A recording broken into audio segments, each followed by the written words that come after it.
ఈ దినమే నీ శుభదినం, ఆనందించి నే స్తుతించెదను.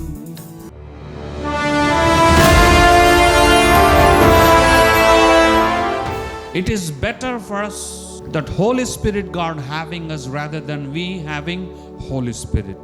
మనము పరిశుద్ధాత్మ దేవుణ్ణి కలిగి ఉండడం కంటే పరిశుద్ధాత్ముడే మనలను కలిగి ఉండడం అన్నది ఉత్తమమైనది, ఉన్నతమైనది.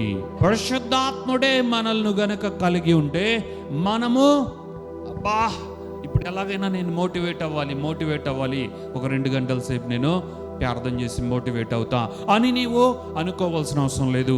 ఇన్స్టంటేనియస్గా ఒక్క క్షణములో పరిశుద్ధాత్మ దేవుడు నిన్ను ఉత్తేజపరిచి ఆయన కార్యములకు నిన్ను పంపించడం జరుగుతుంది. హల్లెలూయా. పరిశుద్ధాత్ముడే నిన్ను కలిగి ఉంటే ఒకే ఒక్క క్షణములో పరిశుద్ధాత్మ దేవుడు ఇన్స్టంటేనియస్ ఇమ్మెజరబుల్ ఫెయిత్ ని క్రియేట్ చేస్తాడు.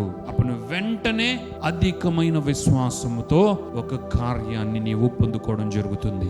హల్లెలూయా. పరిశుద్ధాత్మ దేవుడే నిన్ను గనుక కలిగి ఉంటే ఏ రోగము, ఏ వ్యాధి, ఏ బలహీనత ఏది నీకు అడ్డుగా వచ్చినా, ఏ తెగులు వచ్చినా సరే నీవు భయపడక దేవుని వైపు చూచి యేసుక్రీస్తు నా కొరకు ఎప్పుడో గాయములు పొందేశాడు అని నీవు దానిని స్మరణకు తెచ్చుకొని వెంటనే యేసు నామములో ఓ రోగమా బాగు కమ్ము, యేసు నామములో ఈ వ్యాధి నా నుండి బయటికి వెళ్ళిపోవునుగాక, యేసు నామములో అత్యంత బలము నేను పొందెదనుగాక, శక్తిని పొందెదనుగాక అని నీవు పలికిన వెంటనే నీవు స్వస్థపరచబడతావు, నీవు బాగు చేయబడతావు. కారణం పరిశుద్ధాత్మ దేవుడు ఇన్స్టెంట్గా ఆ కార్యం నీవు పొందుకునే శక్తిని నీకు అనుగ్రహించడం జరుగుతుంది, మోటివేషన్ని నీకు అనుగ్రహించడం జరుగుతుంది, ఇన్స్పిరేషన్ని నీకు అనుగ్రహించడం జరుగుతుంది.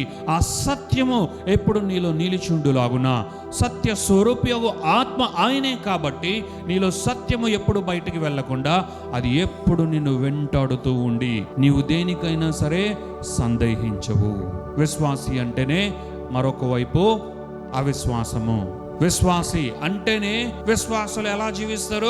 ఒకవైపు దేవుడా దేవుడా దేవా దేవా దేవా అంటూనే వద్దు, అవసరం లేదు, లేదు, ఇది వద్దు, ఇది జరగదు, ఇది అవ్వదు, ఇది కుదరదు, ఇది ఎందుకులే, ఇది అందుకు, ఇది ఎందుకు అని అవిశ్వాసాన్ని, సందేహాన్ని, నీరసాన్ని, నిరుత్సాహాన్ని కనపరచడం జరుగుతుంది. ఇది పరిశుద్ధాత్ముడు ఎవరినైతే కలిగి ఉంటారో వారి జీవితంలో ఉండదు. హల్లెలూయా.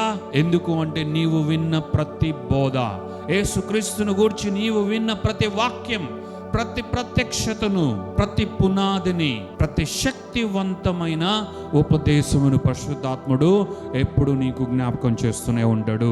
అది నీ హృదయంలో నుండి తొలగక బయటికి వెళ్ళక అది ఎప్పుడు కూడా నీలోనే నిలుచుండులాగున పరిశుద్ధాత్మ దేవుడు చేస్తాడు. హల్లెలూయా, హల్లెలూయా.